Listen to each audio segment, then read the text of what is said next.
世界上还有不少人是可以把我们逼到崩溃、快要发疯，可是我们又不能够拒绝他们。比方说我们的老板，我在书里面提过一个办法给大家参考，也许可以帮助我们比较不要痛恨这些可怕的人。这个方法呢，叫做为对方办葬礼。然后你就想象，对方已经不在这个世界上。那位，你稍微克制一下你的笑容好吗？好，既然他已经不在这个世界上了，当然就会有个葬礼嘛，对吧？然后呢，我们受邀到这个葬礼上，去为这个人讲一段话。当你在想着你到底要讲什么的时候，你忽然就会发现，对方没有那么可。大家好，我是蔡康永。本期的主题叫做“别人笑我太疯癫”，可是依据我看呢，我们这个节目组就挺疯癫的。他们呢找我这个主持人来当组长，然后呢让一个喜剧演员当主持人，然后呢让一个相声演员来点评脱口秀，让一个经纪人跑来当艺人，最后他们竟然还请了吴镇宇，一个真正疯癫的人。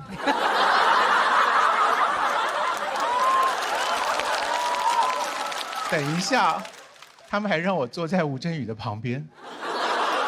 我今天需要的不是说话之道，我需要的是求生之道。我以前主持过一个节目，叫做《康熙来了》。康跟熙呢，就是从我的名字跟我的搭档徐熙娣的名字各取了一个字，拼起来就变成了康熙。康熙来了做了12年之后呢，我们把它给停掉了。当时很多人就哀嚎说，哎呀，康熙是我们下饭的节目啊！你们把康熙停掉了，我们以后拿什么下饭呢？拿什么下饭？拿榨菜。其实当然我理解，疯癫其实就是压力太大，崩溃了。像我的搭档小 S， 他有一大家子的人，所以他值得崩溃的点就很多，所以他就把酒当成了好朋友。我一直在想，如果当初陪他一起主持《康熙来了》，不是我，而是一瓶酒，他一定会更开心。有的时候半夜，小 S 稍微喝多了一点，他就会给我发很长的语音，最高纪录一个晚上发了连续50多条长语音。而我作为他的好朋友，我当然是一条都不听。我很高兴他有了情绪能够宣泄，这是一件好事情。我虽然自己不听，可是我还是鼓励他要多发给别人听。他就跟我说，他说，哎，我都发了呀，可是别人听了以后，第2天他们都笑我。康永哥，只有你最好了，你都不会笑我，你守口如瓶，你装得好像你一条都没有听过的样子。所以呢，我就在想说，这几年啊，我们大家精神状态其实都不是很稳定。前一段时间呢，出现了一本畅销书，书名叫做《老公你怎么还不去死》。这书名当然是很惊悚啊，可是内容无非就只是一些太太在吐槽他们老公讨厌的行为而已。小 S 有一次就叫我推荐一些书给他，我当时犹豫了好几天，我就终于把这本《老公你为什么还不去死》送给了他。结果小 S 就大骂我说，蔡康永，你还算是个人吗？他接着说，这么好的书，你为什么不早一点推荐给我呢？你到底在犹豫些什么？我犹豫什么吗？我很担心他一看到书名就来问我具体要怎么操作。我们崩溃的原因常常是因为我们拒绝不了别人。像我不免有的时候也觉得拒绝别人很为难，这个时候呢，就需要一些沟通的技巧。比方说，有的人对我提出了无理的要求，要我帮忙，这时候我就会说，哎，请您稍等一下，我要先跟我肩膀上的鸟商量一下。请问这个忙你要帮他吗？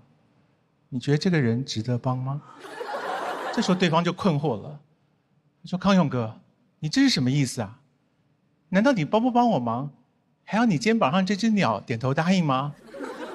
我说对啊，因为你讲的这个事情啊，关我鸟事。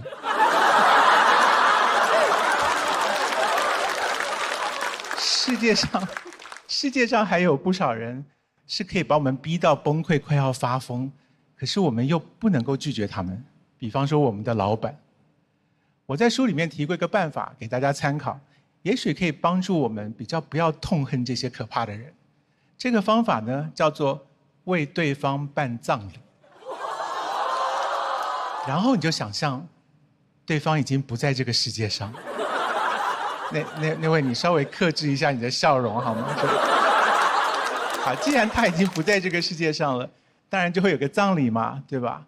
然后呢，我们受邀到这个葬礼上，去为这个人讲一段话。当你在想着你到底要讲什么的时候，你忽然就会发现，对方没有那么可恨了。你想着，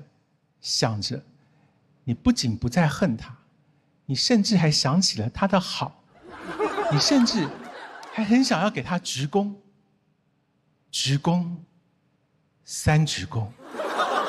您走好。我觉得有压力就应该要发泄出来，疯癫总是比隐忍要好，所以有疯就要发。你要跟谁发疯呢？你多跟你身边的好朋友发疯，不然朋友是拿来干什么的？作为你的好朋友，他一定会守口如瓶。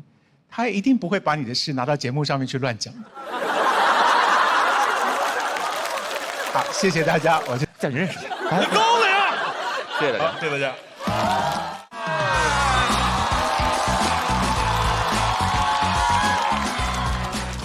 大家好，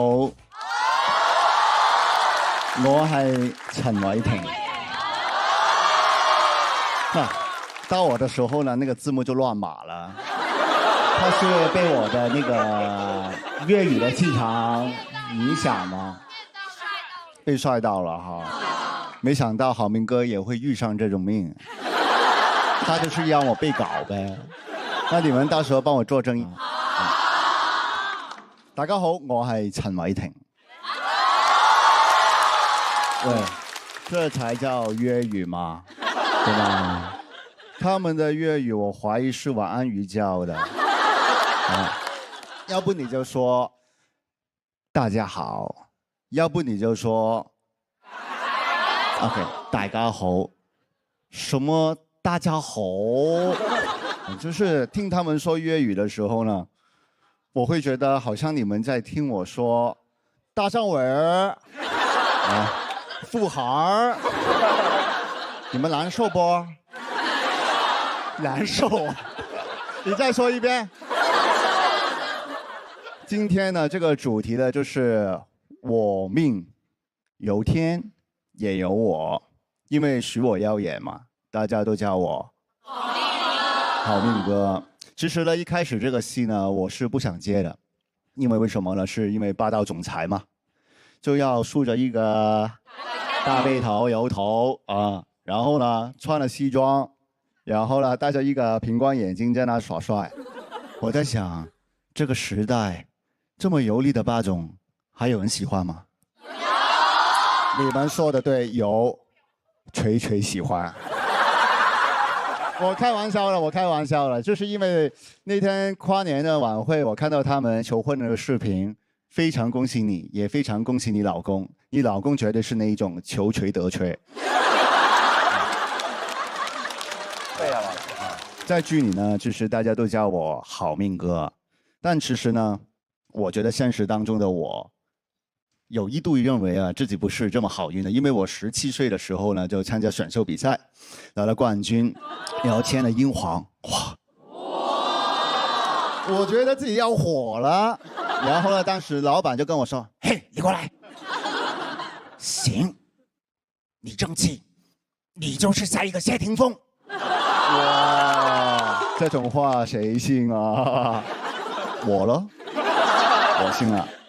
然後呢，我每見到每一個人，我都會說：“認住我，我是下一個天王巨星。”然後我的朋友們都說：“你神經病啊，你挺瘋的哦。”我說我是，因為我是謝霆鋒。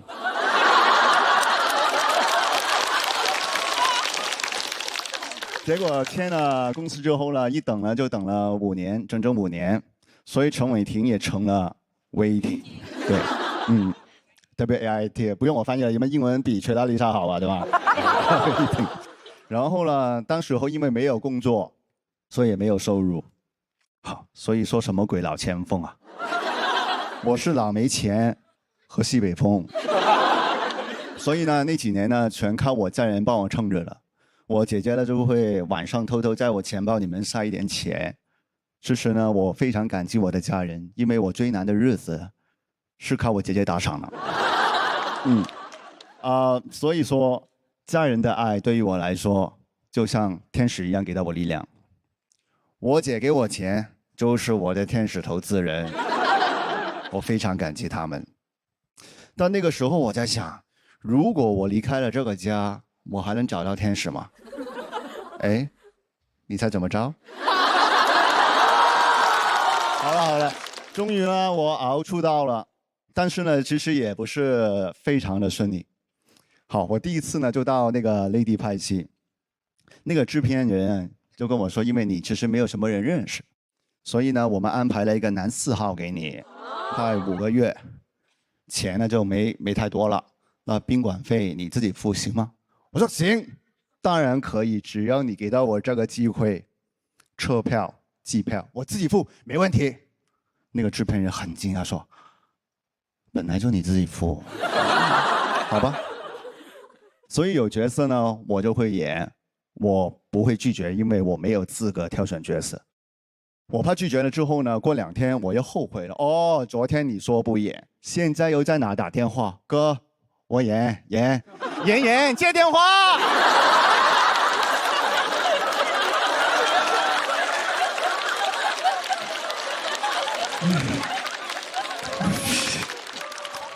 努力是没有白费的。然后呢，拍完那个制片人说，哎，那个陈伟霆 OK 哦。然后后面又找我说，哎喂，还有一个角色谁谁谁不演呢，你来顶 OK 吗？我说 OK， 我顶他个位。我很拼命，就是有打戏呢我就打，你让我吊威亚呢，吊7、8个小时没问题，我吊1天都行，因为我要抓住这个机会，我不想再掉下来。然后拉威亚的大哥说，不行，你得下来，我要收工，下来吧。所以呢，其实我觉得我的好命是靠我珍惜每一个工作换来的。比如说老九门，许我耀眼，每一个角色其实我都是拼了命去演，因为我相信无论做什么，只要拼，总不会有错吧？其实也有，我拼音的时候容易出错。那我现在其实大家都知道了，我解锁了一个新的角色嘛，就是丈夫跟爸爸。然后呢，去年我儿子在北京出生，那我又多了一个天使了。我记录了他第一次睁眼的时候，也记录了他第一次哭的时候。你们想听什么声音吗？想吗？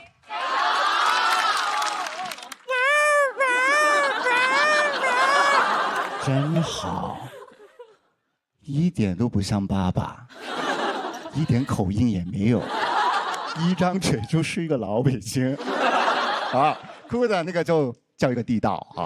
而且一哭呢，我就会把它放在我身上，很温暖那种感觉，就是放在身上，他就会很安稳的睡着。但是呢，我也不能抱太久，怕他不舒服，因为我平常把我的胸也拎得挺硬的啊。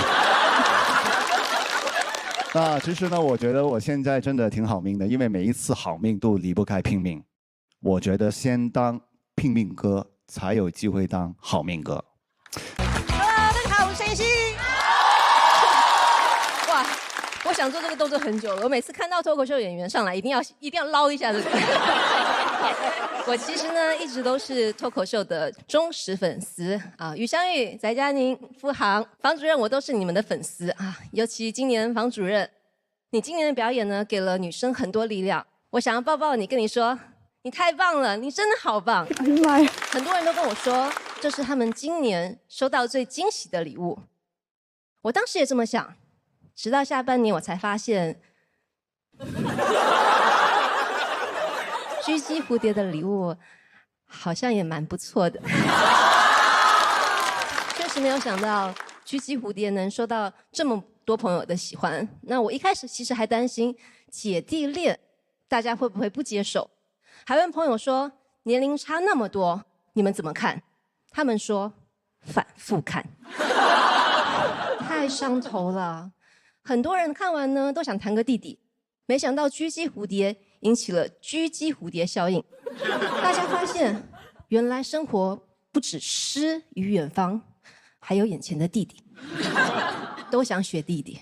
坐高铁 F 座也不选了，只选 D。谐音梗，姐姐也是懂一点的。这个烂梗就送给在座的各位了。当初我看到这个剧本的时候呢，就被曾经这个角色吸引了。他善良、正直、幽默、温暖、独立，有谁会不喜欢这个姐姐？不喜欢的人啊，就是幼稚，很幼稚。说难听点就是笨蛋，大笨蛋。播出之后呢，网友还给了我一个新的称号，叫什么？你们知道吗？哎，对，妹妹姐。我理解呢，大家叫我妹妹姐，也是觉得姐姐保养的不错。香奈儿老了还是香奈儿。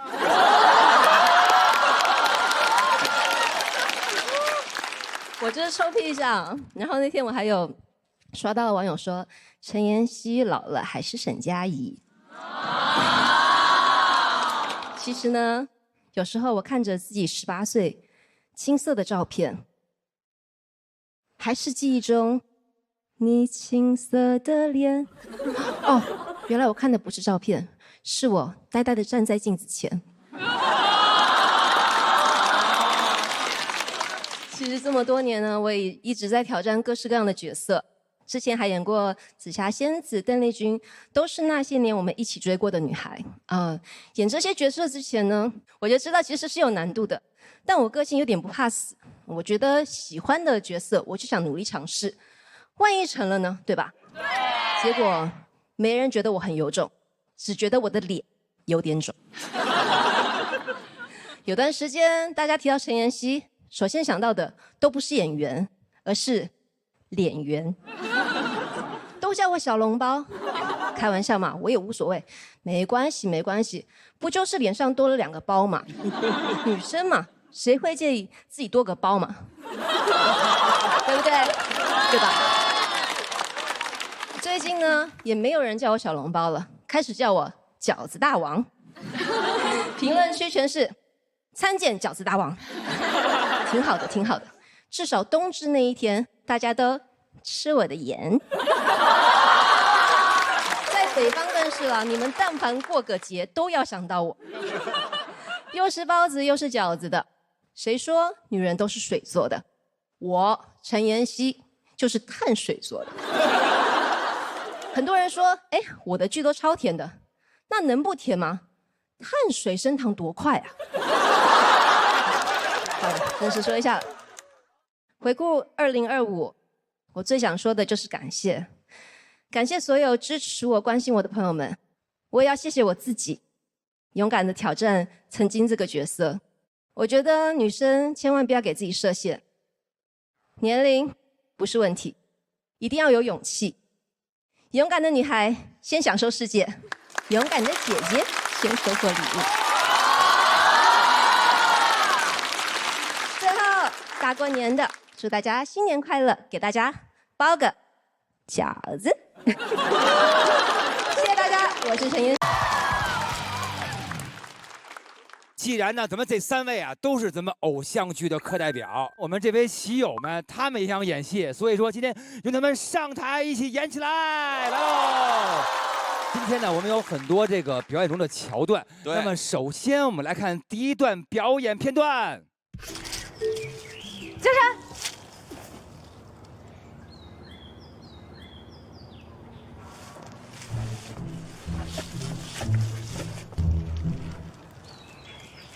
我喜欢你。哦，好可爱。我不喜欢。可爱呀。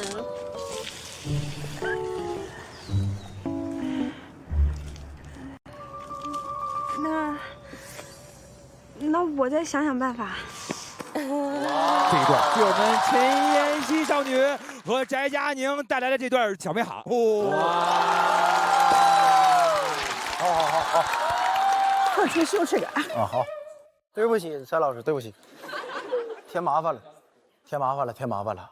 是，这特别凶的演是吧？你按你自己想法。好嘞。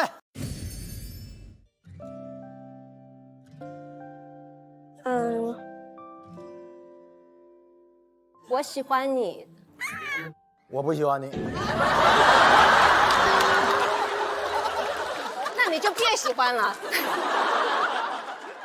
翟佳宁，太不解风情了。你怎么好意思拒绝沈佳宜呢？我们超雄不需要爱情。哎，能不能换一种情绪呢？对就是或者你给换一下词儿，你喜欢他呢？你想答应，然后喜欢他，你怎么演？哎，可以重新换一下，变一个感受，也可以让你的人生打开一个新的思路。哎，新思路。对，来，翟佳宁，你可以的。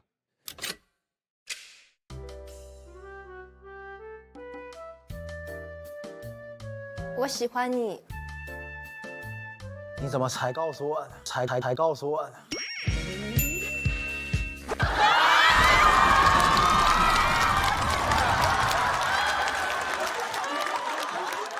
不换一种情绪吗？你还是保持刚才那个状态吧。谢谢啦，谢谢陈妍希，受苦啦，哎呀，都非常可爱的。我们来看下一段表演片段。办这种比赛会受伤，而受这种伤一点必要都没有。笨蛋！大笨蛋！大笨蛋！你什么都不懂，什么都不懂啊！房主任，你的脱口秀里也提到了想和小明哥演，今天我们就让你们二位原地重生，有请二位。我也是好起来了，可以跟房主任演戏了。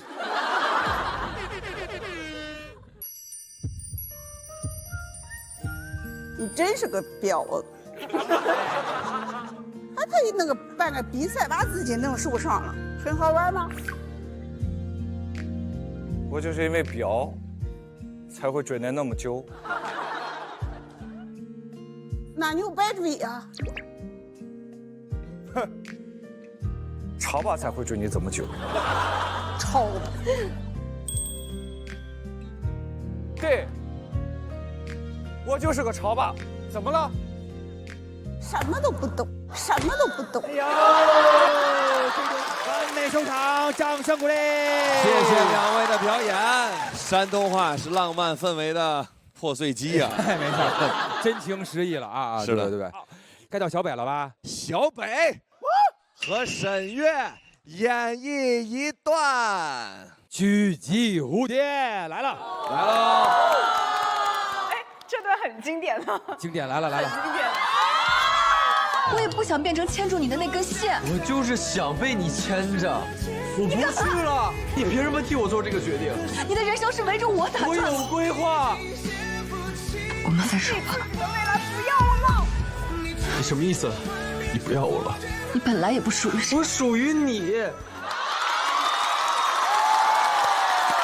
哇，你看看小北已经上劲儿了，可以的。最关键最后那句我属于你。哎呀，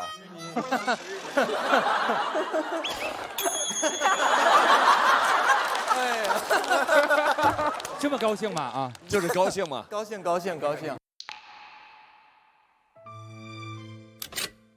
我不想变成牵着你的那根线。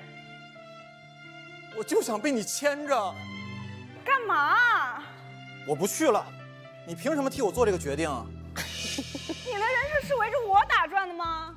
我很简单，我的人生，你白天陪我3次步，晚上陪我3次步，你一天溜我2次就行了。太累了，这样太累了。你什么意思？你弃养？我也不是这个意思，你能自己撂自己吗？我们分手吧。你不要我了？你本来也不属于谁。沈月。哎，别叫我大名。我属狗。角色不要上升本人。对，真是啊。哎，真的感谢沈月老师。哇，你们2个人为什么都眼里含着泪呢？看错了，看错了，这是灯光。对，是灯光的原因。放大棚里面。是的，我游风嘞。饲养小狗不容易。的确是。小北有想过自己当那个偶像剧？哎呦，不敢想。在学校里有追女生那种浪漫的那些桥段吗？有追的都吓得跑得好快了，女生都追不着，怕咬着是吧？咬着，怕咬着。好，感谢小北，感谢沈月。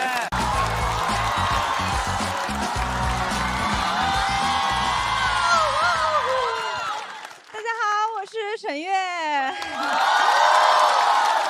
萨瓦迪卡，富航。不敢跟你回泰国，我怕那边真是你老家。刚才于翔宇说啊，说我那个角色不应该纠结2个男主选哪个，应该纠结2个节目选哪个。那么我现在就可以替我那个角色回答你：如果翟佳宁是喜剧之王的话，那我还是选他的朋友吧。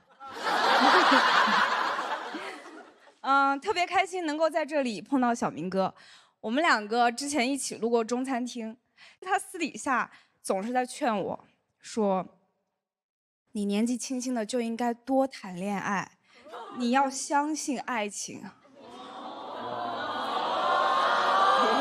小明哥，你这么容易相信爱情，你才应该去演杉菜。我可以，我可以。我知道很多观众是通过《流星花园》认识我的嘛。我们里面有一段剧情是道明寺追杉菜，道明寺说：“只要你听话，我可以让你做我的女人，我可以送你 Q 币。”杉菜肯定不能答应他，只会觉得说这人也太幼稚了，我们还是给彼此留点 QQ 空间吧。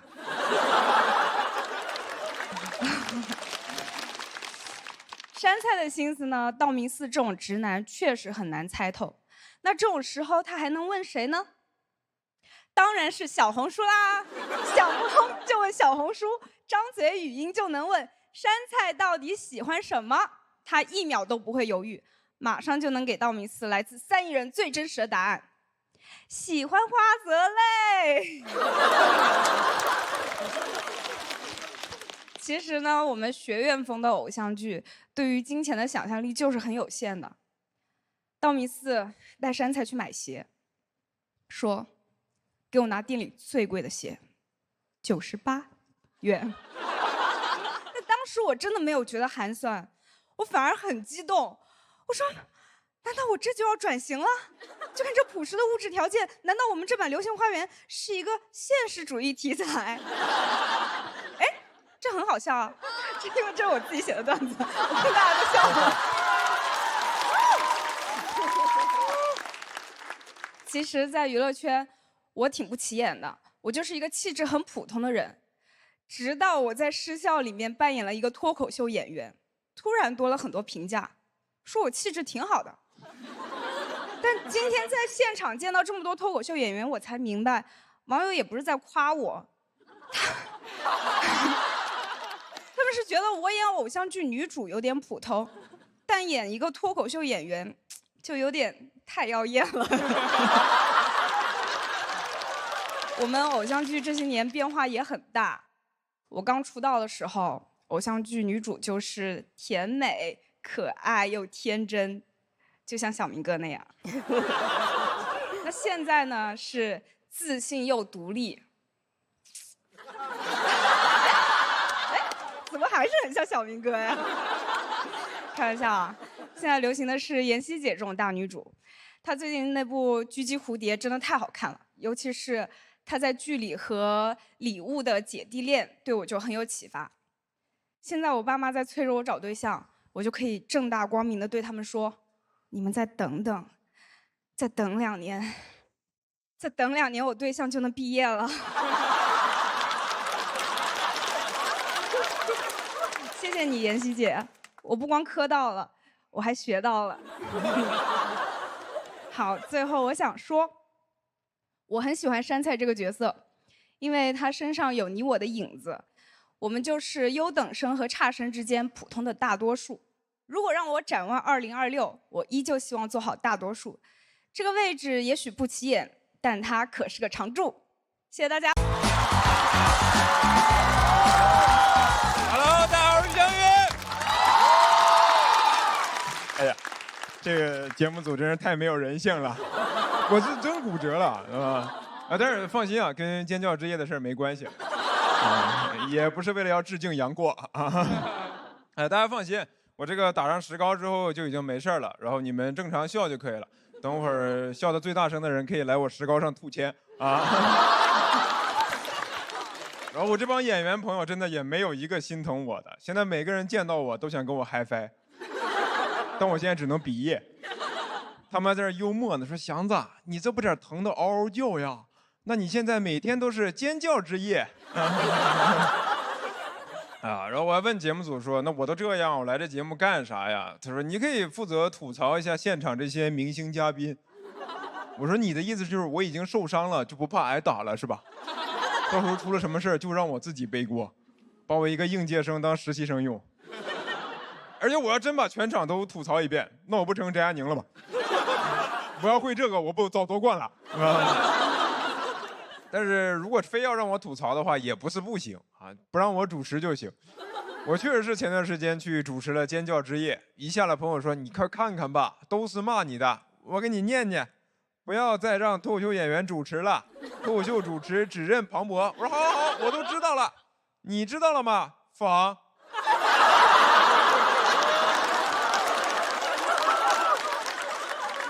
现在大家对脱口秀的关注确实是越来越多了。我看沈月之前还拍过一个关于脱口秀演员的剧，不知道大家看过没有？啊，然后我本来以为那个剧是呈现了什么脱口秀演员的真实生活，没想到主要演的是这个主角在演出的时候爱上了一个不苟言笑的男主，同时要纠结如何回应那个默默照顾他的男二。我说，哎，我就没有见过哪个脱口秀演员整天在那儿纠结这俩人该选哪个。都在那纠结这俩节目该选哪个。我说你就别想是和他在一起还是做他的朋友了，你先想想是去喜剧之王还是他的朋友。就咱们这些职场剧、行业剧，什么时候能不谈恋爱？所有这些专业的工作都成了男女主 play 的一环。宣传的时候都说是这个真实行业、真实职场，结果就拍了2秒上班。剩下30集都是2个人在暧昧、误会、吵架，他到底爱不爱我？我说你俩能不能就别冷战了？我想看会儿商战。我都已经造了，他宣你，你也宣他，你们2个笨蛋，大笨蛋，不要再吵了啦！笨蛋，大笨蛋。然后我平时自己日常生活中确实是也比较爱看剧，所以今天看到小明哥也是真的很开心。然后这个话虽说有点冒犯，但我确实是从小看着小明哥的剧长大的。我第一次看他的剧，我还在上小学。现在我大学毕业了，他开始考博了。我第一次看到小明哥考博的新闻的时候，我说啊，他要抢我应届生的身份。现在就业压力这么大吗？他该不会读完了还想去大厂上班吧？你真的很想看霸道总裁整顿职场。领导说小黄，我觉得你今晚可以加个班嘛。小明哥邪魅一笑，我不要你觉得，我要我觉得。好梗还是好用。但我觉得大家吐槽小明哥霸道总裁，其实也真就是调侃2句，因为那些荧幕上的霸总也不会真的影响到你，那现实中的总裁才是真的霸道。有些话说出来，你都觉得你是不是也太冷血了？你是不是在南极冻着了？那员工的心情咱也都能理解，那谁不想出去玩啊？谁不想去南极？我也想去企鹅那儿看看。来呀！您还有这种任务呢？没有。我也吐槽了这么多了，那新的一年呢，我还是觉得自己就老老实实干脱口秀吧。主持确实是有点拿不出手，咱们就还是点专业的事儿交给专业的人干。那主持咱就。大家好，我是黄晓明。终于轮到我了啊！坐在台底下听着大家说我霸道，玩我的梗，心里边挺不是滋味的。哪怕你事先问问我，小明哥，我可以调侃你霸道吗？我都会说不可以，不可以只说这一点。我那些其他的梗就不提了吗？想逗笑大家还是得靠我这些梗，对吧？难道还能靠那些脱口秀演员吗？好，这期啊，我是来聊聊过去1年的变化的啊。我最大的变化是我大1岁了，48岁了啊，比房主任小2岁，看着差不多大，对吧？对，这个还是不太适应啊，因为真的快50了。这个录《宇宙闪烁》时，我管王鹤棣的爸爸叫叔叔，一问人家就比我大5岁，啊，这下好了啊，我得叫他哥，对吧？王鹤棣叫我哥，我管他爸叫哥。我和他爸都叫他弟弟。那天我们仨呢就在那称兄道弟，就跟桃园3结义似的，只不过结义的3个人呢是刘备、关羽和刘禅。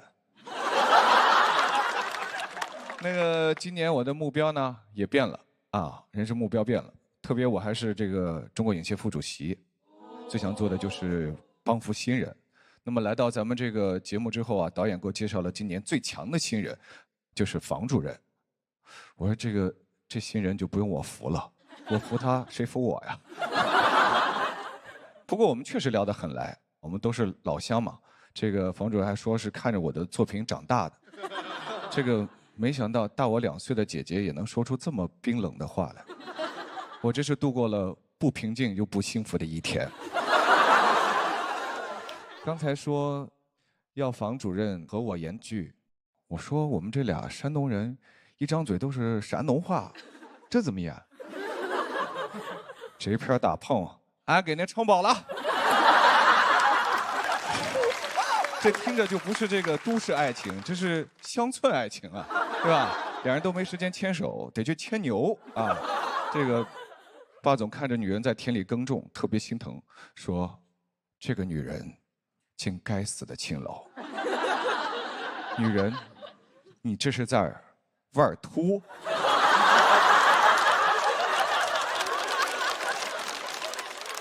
”25年呢，我还演了一个电影，叫做《阳光俱乐部》。我特别珍惜这个机会，为了贴合角色呢，我增肥了30斤。这个没有大家想的那么简单。过程中呢，我吃了很多，没了，就是吃了很多。这个是我塑造过这个最丰满的角色，也是我最难走出来的角色。1呢，是因为付出了很多的心血；2呢，是确实吃太多了，有点走不动了。去年真的，我不知道为什么，我特别爱学习，为了提升自己就去考博了。对，真心的啊，失败了，还好失败了。我要是真的考上博了，那我就不是黄晓明了，我是黄渤了。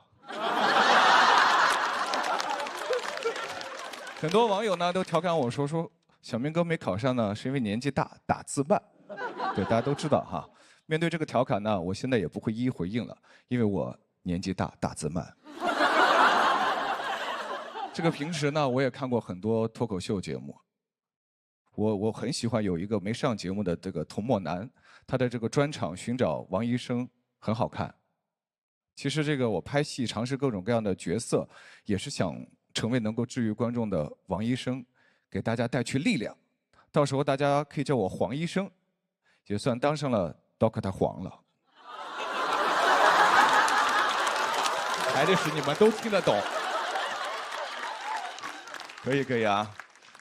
这个其实我平常也会把很多的时间用来关心身边的这个朋友，身边的人过生日，整个行业都知道，我都会霸道的一一的送去祝福，霸道的给他们转账，都不是发红包，而且不许退回。但是我真的朋友实在太多了，这个要想每个人都祝福送到，我早上起来就得开祝，祝完你的，祝你的，祝完你的，祝你的。这个刚火的大爆梗我还是知道的。2026年刚刚开始啊，对于今年我有很多的目标，多拍好戏，多陪父母，啊，做好演员这份工作。这听起来跟这个25年的目标是一样的，对，就是复制粘贴一下，挺好，不用打字了。这个我新做了一个节目叫《宇宙闪烁，请注意》，可能你们有些人看过，对吧？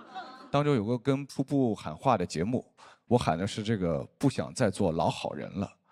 我愿意当个好人，但是我不想做没有原则的老好人。这个老好人都得考虑别人，那我现在呢，还是先考虑一下自己。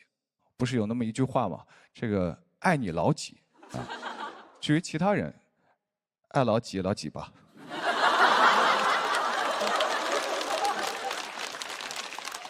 好，那么希望大家这个玩的这些梗啊，就停在25年吧。今后大家再想到我呢，想到的得是好演员、好老板。没错，我这次又霸道了，但这次呢，我不要我觉得，我要你们觉得。谢谢大家，祝大家新年快乐。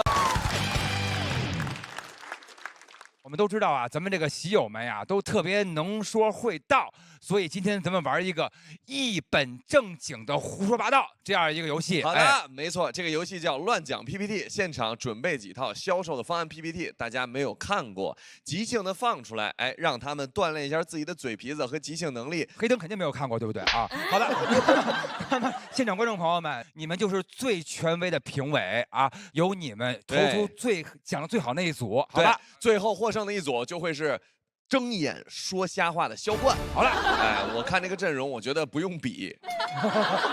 那不就是给我颁奖吗？来，咱们看一看第一组嘉宾到底是谁呢？哇塞，来了，潘帅来了，大张伟、潘玮柏，来，潘帅来主讲啊！来了。那这次是如何零预算让狂爱专辑火遍银河系？来了，下一张看什么东西？空白的，来到您的趴了。为什么这个零预算它是空白的？这个空白绝对是让我们脑袋空白，但是我会觉得说，狂爱呢，因为是爱，对不对？哎，爱是不需要任何什么预算的，哎，所以就是白纸一张，就是白嫖是吧？是不是？什么意思？就是白弄啊！这个我觉得，因为专辑这个专辑的歌很多跟白有关系，对不对？没有啊。那我们没有吗？周奇墨老师有啊 ，Listen to 拜拜，是不是 ？Listen to 拜拜。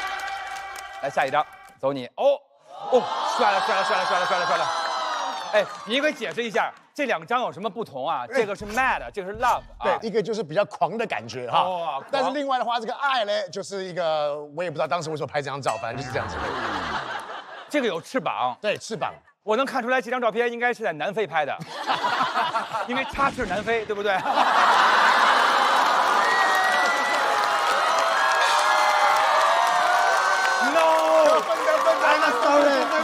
sorry， 只能靠这些了。来啊！哦，我，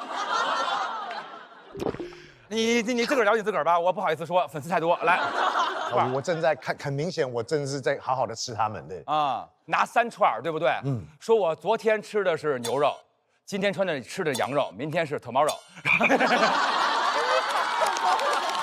I'm sorry。哎，大家来念一下这个字哈。 你不认识这个呢？这个，你们疯了，对不对？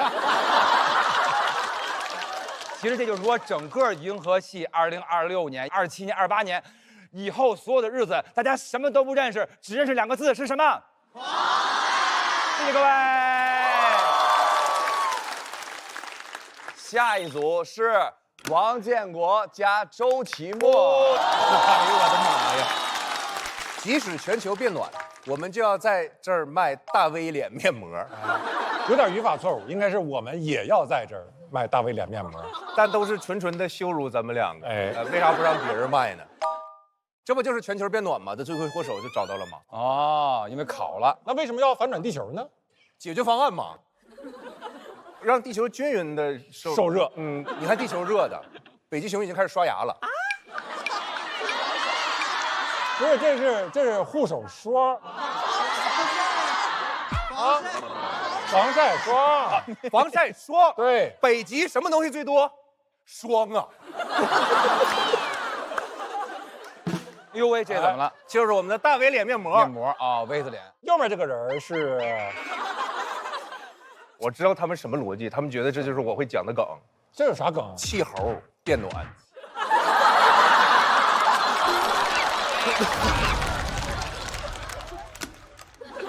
第一张这个图片很熟悉，本人啊，这是啥意思啊？太需要大 V 脸面膜了。哦，这个倒是可以理解。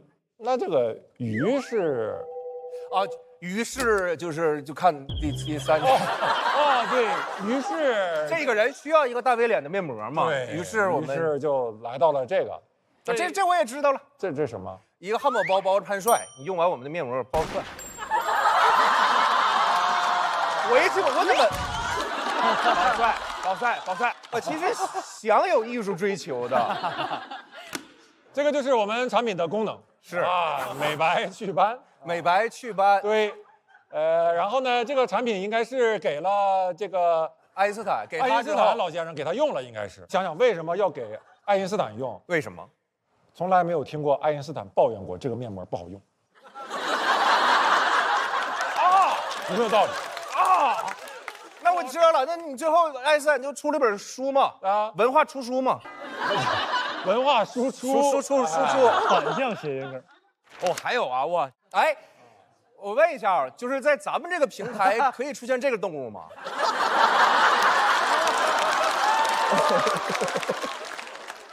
这个我们营销模式，对，就是好多小企鹅在这儿，就是达到一种以讹传讹的以讹传讹的一个模式。后来甚至以讹传人了都。好，我们丢人丢够，真的，谢谢大家，谢谢，不容易，可以了。哎呦我天哪！不是，我想问一下节目组，黑灯咋讲？瞎讲。有请黑灯林间介。来，我给你念啊，来，这个基于互联网经济下向视障人士推销镜子的策略分析。我不敢相信自己的眼睛，别人也不敢相信。下一页，哎，我觉得反正我也是给他讲，不如就是我跟你玩，你画我猜。你想画还是猜？我啊，对你他都不行。我们看见了什么？我啥也没看见。你看见了什么？就是黑灯在攀岩，黑灯打麻将，黑灯台球。庄子无用之用为大用，无用之美为大美，你就没用。怎么直接攻击啊？下一题，有3张图。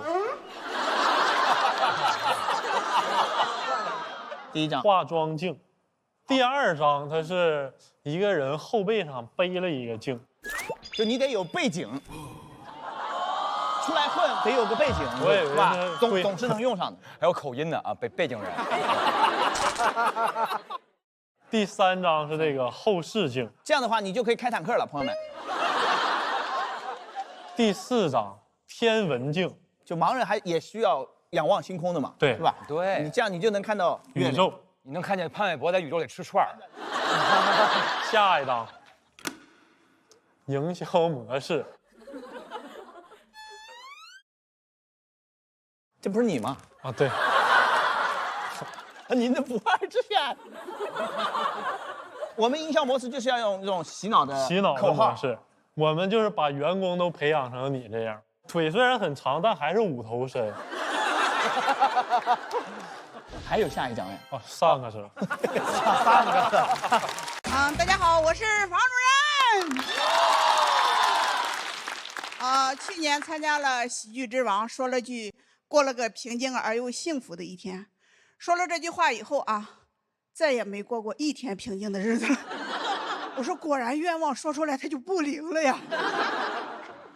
但是也有好处啊，接了很多的商务。但是也接得诚惶诚恐的，就那感觉哈，我不像是在挣钱，我像在偷翟佳宁的钱。第一个商务是沪上阿姨，我说你们有没有搞错啊？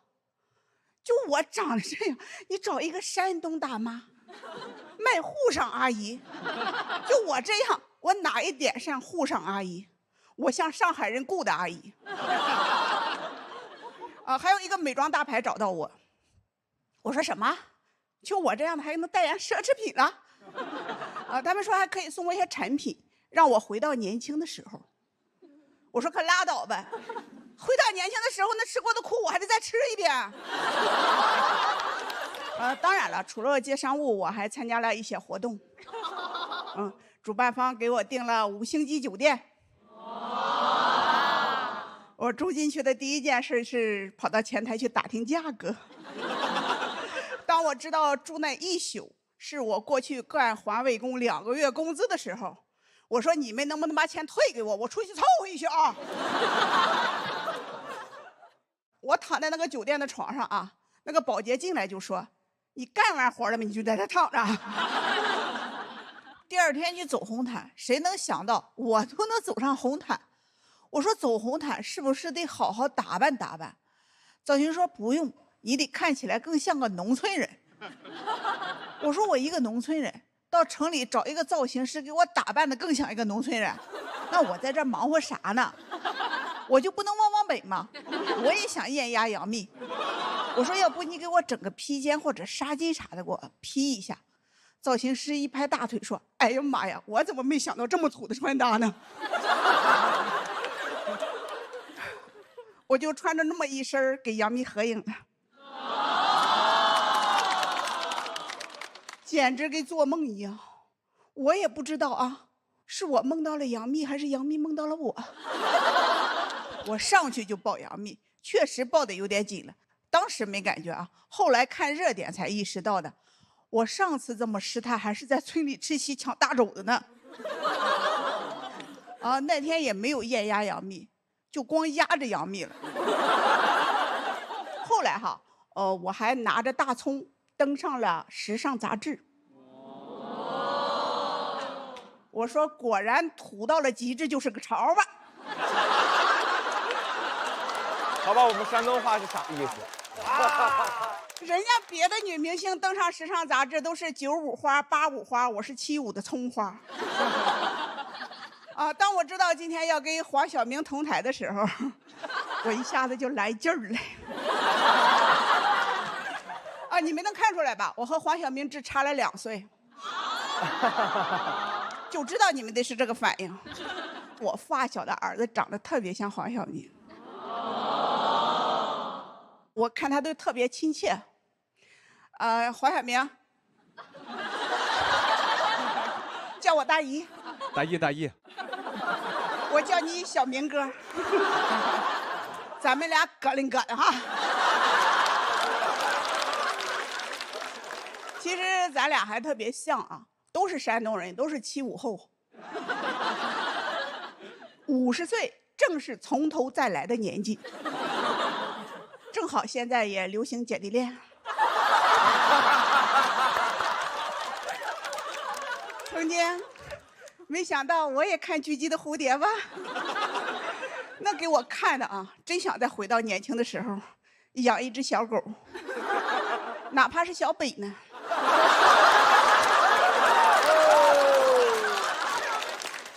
有人问我说，2025年如果从头再来，主任，你还会再上节目，再要这么大的流量吗？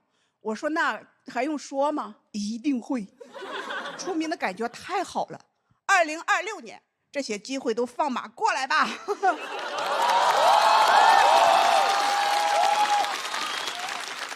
我2026年的新年愿望是啊，上个造型的头条。今天我就先艳压黄晓明了。谢谢大家，我黄主任。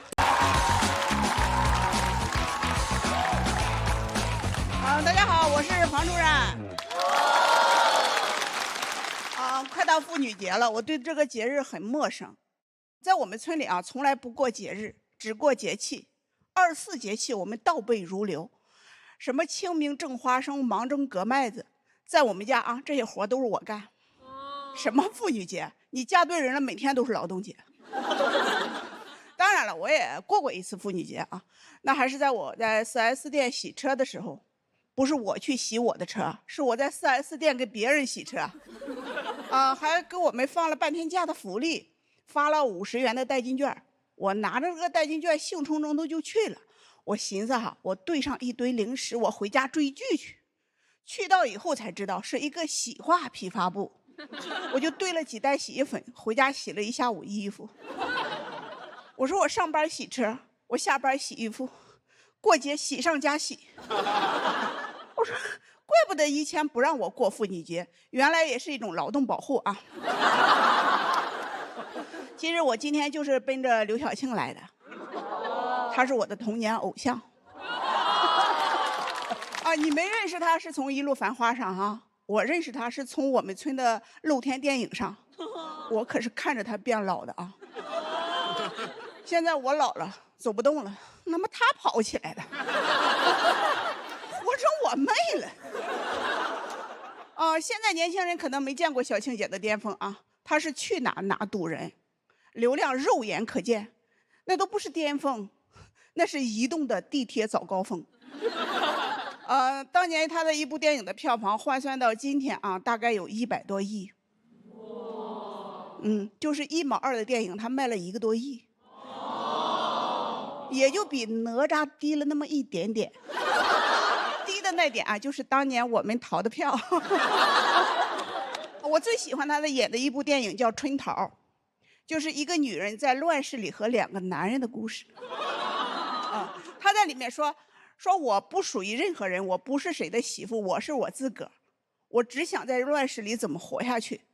我看完以后哈，我浑身充满了力量，回家又洗了2盆衣服。那时候啊，他可以说是顶流，还出了本书，从电影明星到亿万富姐，出完就从头再来了。今年是小庆姐从影50周年，这是什么概念？我今年50岁，理论上讲我能当小庆姐的女儿，但小庆姐现在能演我女儿。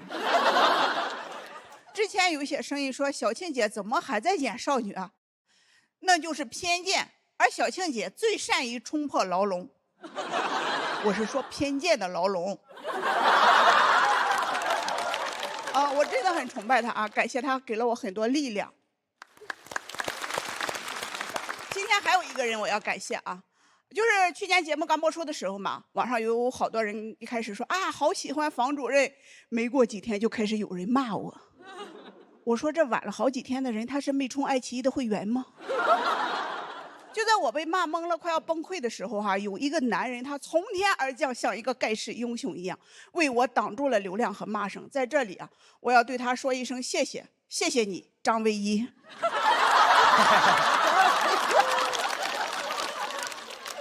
我是因为离婚被骂，他是因为结婚被骂。当时网上骂人的人啊，当时就分成2波了，男的骂我，女的和男的一起骂张唯一。我为了感谢他嘛，就把这个段子拍成了视频发到了网上。当天晚上我的发小就给我打电话，上来就问你什么时候给张唯一结婚被骂了呀？你改嫁也不说一声。我说不是我拿什么跟人家董璇比呢？我离婚带2娃。他说那张唯一不就是想要2娃的吗？其实我的生活还是变好了啊，收入也变高了。我有一个千元机，它一直特别卡，挣了钱以后我就一直想换它，但是也一直没舍得换。每次路过卖手机店的时候啊，我都会进去看一眼。正常你们进手机店，那个店员会过来问说你好，你需要什么样的手机？但是我进手机店啊，转了一圈没一个人搭理我，我就上劲儿了，我就跑到他收银台去问，我说有17吗？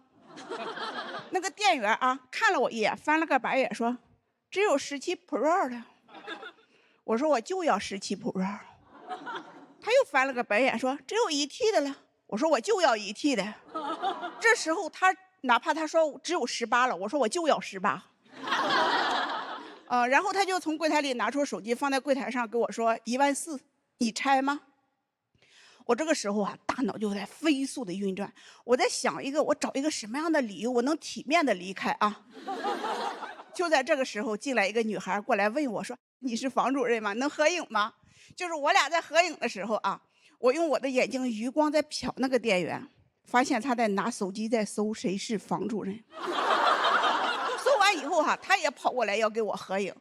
我这时候大脑一片空白，我说完了，这14000我非掏不可了。那天确实掏了14000，直了一把腰，瘪了个钱包。现在日子确实是好起来了，好到头了，好到我害怕。自从出名以后啊，我的大女儿30岁高龄要退休。她跟我说妈，说你50岁正是闯的年纪，只要我不创业，你挣的钱咱们省着点花就够了。我家亲戚跟我说，你侄子结婚，你把彩礼钱给出了呗。我发小说你使劲挣钱，老了我们几个养老都靠你了。我前夫啊，他现在每天坐在家里等着我挣钱回去给他还债。之前都说成功的男人背后站着一个女人，也没人说成功的女人背后站着这么多人啊。一开始我也觉得好日子都在后头啊，现在看啊，是别人的好日子都在我后头。同样是背后站着一群人，我就特羡慕我的偶像小庆姐，人家就是一路繁花呗，我就是一路还花呗。他们的好日子在后头啊，我够呛，因为20年后我的女儿也50了，她会说妈，70多岁正是闯的时候。谢谢大家，我是王主任。